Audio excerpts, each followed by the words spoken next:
Tensionet kanë arritur kulmin mes Loredanës dhe Jozit pas ditën e djeshme, duke çuar në një ndarje të papritur mes çiftit. Një debat i ndezur ku u përfshi dhe Rozana bëri që Loredana të shpërthente ndaj partnerit të saj. E acaruar nga sjellja e Jozit, ajo nuk i kurseu fjalët. Të lutem se më ngriten nervat aq shumë sa nuk e ke iden. Ik mos më rri afër, nga sot nuk ekzistoj në këtë shtëpi për ty.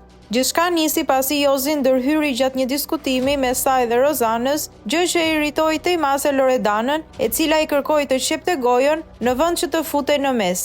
Nga ana e tij, Jozi reagoi me qetësi, por me fjalë që lanë të kuptohet se ndarja ishte e pranuar nga të dy. Meqense e paske kaq lehtë, në rregull, çfarë të them? Pengesë nuk bëhem. Thjesht po tregon veten tënde asgjë më shumë. Mbetet për të parë nëse kjo është një ndarje përfundimtare apo thjesht një moment impulsiv në shtëpinë e mbushur me emocione.